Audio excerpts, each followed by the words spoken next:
Anti ageing treatment সম্পর্কে আসলে আপনার অভিমতটা কি?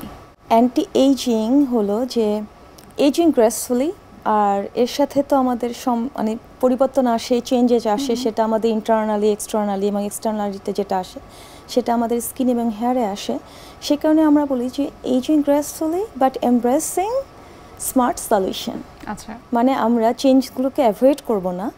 আর আমাদের গোল হচ্ছে একজন অ্যাস্থেটিক ডার্মাটোলজিস্ট হিসেবে যে helping people look and feel their best with effective management and anti ageing solution.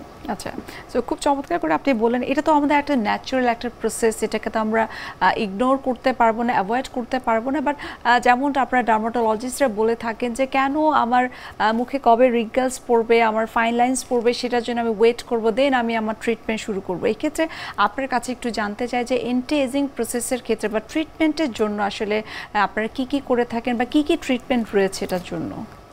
সময়ের পরিবর্তনের সাথে মানুষের প্রয়োজনে এবং ডিমান্ড অনুযায়ী অনেক ধরনের অ্যাস্থেটিক ট্রিটমেন্টের অপশন আছে, এবং সেগুলোকে আমরা কাস্টমাইজড করি পেশেন্টের কনসার্ন অনুযায়ী এবং তাদেরকে অ্যানালাইসিস করে তাদের গোল অনুযায়ী।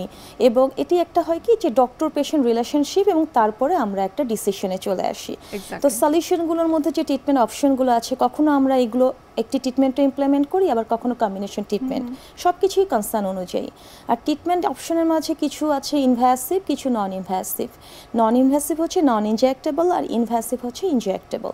তো ইনজেক্টেবলের মাঝে আমাদের এখন Botox, filler, exosome therapy, platelet rich plasma, এবং সেই সাথে স্কিন বুস্টার, আর থ্রেড লিফটও আছে।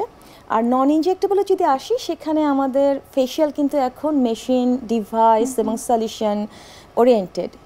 সেক্ষেত্রে হাই ইন্টেন্সিটি ফোকাসড আল্ট্রাসাউন্ড, যেটাকে আমরা আল্ট্রাসাউন্ড ফেশিয়াল বলে থাকি, লেজারের মাধ্যমে ফটো ফেশিয়াল, আমরা বিভিন্ন ধরনের কেমিক্যাল সলিউশনের মাধ্যমে কেমিক্যাল পিল করে থাকি, এবং ডিভাইস দিয়ে আমরা ডুও ফেশিয়াল, মাইক্রোডার্মাব্রেশন, এই ধরনের ট্রিটমেন্টগুলো করে থাকি। আচ্ছা, সো অ্যান্টি এজিং ট্রিটমেন্টের ক্ষেত্রে বা এই প্রসেসগুলোর ক্ষেত্রে আপনি অনেকগুলো ট্রিটমেন্ট প্রসিডিউরের কথা বললেন। এক কথায় আমি যদি জানতে চাই, আমরা বিস্তারিত আলোচনা করব, তবে এক কথায় আপনার কাছে একটু জানতে চাই যে এই ধরনের ট্রিটমেন্টের কি কোনো পার্শ্ব প্রতিক্রিয়া আছে কিনা?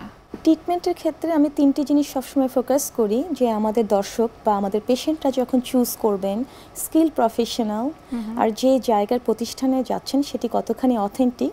কারণ প্রতিষ্ঠানটি অথেন্টিক হলেই সেখানে এনভায়রনমেন্টাল থাকবে স্টেরিলাইজড, এবং সেখানকার ইকুইপমেন্ট যেগুলো থাকবে সেগুলো ওয়েল ইকুইপড, অর্থাৎ টেকনোলজি অবশ্যই এখন আমরা হাইটেক ব্যবহার করি। আর সেই সাথে আমাদের টিম, কখনো একটি ওয়েল অর্গানাইজড টিম ছাড়া আমরা এই ধরনের পেশেন্টের যে এক্সপেক্ট করে সে ধরনের সার্ভিস আমরা কখনোই কিন্তু প্রোভাইড করতে পারবো না, এবং এটি একটি ওয়েলনেসের একটি পার্ট।